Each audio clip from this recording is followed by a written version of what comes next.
Le mercato du PSG Ntep à Guingamp, le Barça au rien pour Lautaro, la bataille pour Tonali, le 13 juin pour la Serie A, Mourinho sonne la révolte et Dele Alli cambriolé.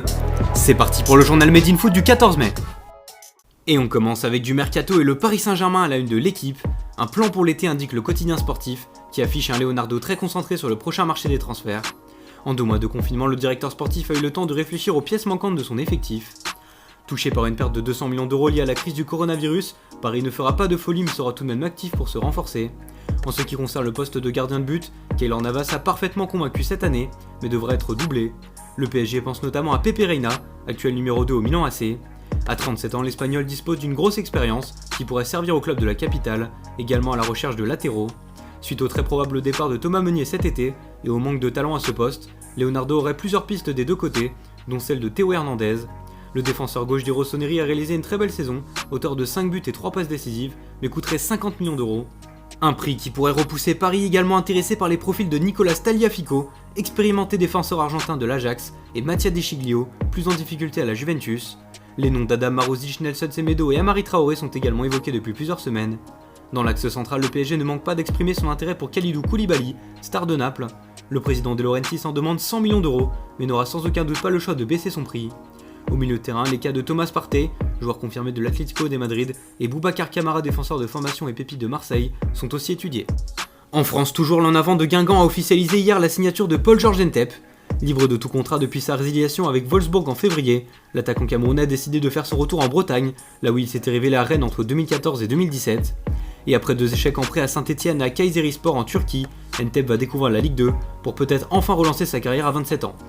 Chez les Verts justement, Stéphane Ruffier semble plus proche que jamais d'un départ. Le gardien de 33 ans en conflit avec sa direction a été averti par son entraîneur Claude Puel qu'il ne serait que numéro 2 la saison prochaine derrière Jesse Moulin. L'ancien monégasque ne devrait pas faire long feu dans le Forez malgré sa dernière année de contrat. On file en Espagne avec le dossier Lautaro à l'affiche du Mundo Deportivo, le Barça au rien pour l'attaquant argentin qui aurait décidé d'éclaircir son avenir. D'après le journal catalan, le buteur ne souhaiterait que rejoindre Barcelone et aucune autre équipe. Si les négociations ne venaient pas aboutir à un deal, Martinez déciderait de rester à l'Inter et donc de ne pas écouter les offres de Manchester City et Paris. En attendant son arrivée, le Barça cible également Miralem Pjanic. Initialement prévu pour être échangé contre Arthur, le Bosnien pourrait finalement troquer sa place à la Juventus avec Ivan Rakitic. Le milieu de terrain croate pourrait donc être la pièce manquante du mouvement entre les deux clubs. Si celui-ci venait à se conclure, Pjanic et Mattia De Sciglio fileraient en Catalogne, pendant que Rakitic et Jean-Claire Todibo feraient chemin inverse jusqu'à Turin. Direction l'Italie où l'Inter de Milan prépare son mercato. Pour remplacer un Christian Eriksen décevant et décrit sur des épines par la Gazzetta dello Sport, le club lombard viserait un jeune espoir, Sandro Tonali. La pépite de Brescia est particulièrement courtisée par les Nerazzurri mais aussi la Juventus, qui semblait selon Tuttosport avoir pris l'ascendant sur le dossier. Le quotidien turinois relayait d'ailleurs que le recrutement d'Arturo Vidal cet été freinerait celui de Tonali à l'Inter. À 20 ans, le gamin risque de vivre des semaines agitées. Et puis un mot sur Adrien Rabiot rentré à Turin hier soir. Aujourd'hui, la Gazzetta place un gros point d'interrogation sur son avenir, indiquant que son temps pourrait bientôt être écoulé, lui qui coûte 315 000 € par match. Rabiot n'a pas convaincu et s'est installé à de nombreuses reprises sur le banc de touche. Reste à voir ce que décidera la vieille dame de son futur. On reste en Italie mais place à la reprise de la Serie A qui semble enfin avoir trouvé sa date. Le 13 on joue titre le Corriere dello Sport ce matin. En effet, la Ligue a proposé une reprise prévue pour le 13 juin. Les clubs ont tous répondu favorablement à cette mesure, alors que les entraînements collectifs seront de retour le 18 mai. Les matchs se joueront tous les 3-4 jours pour boucler les 12 dernières journées jusqu'au 2 août. Du côté de Tuttosport, la joie de retrouver le calcio est bousculée par la crainte concernant l'UEFA, qui avertit le gouvernement italien et critique un potentiel arrêt du championnat en cas de positivité d'un joueur.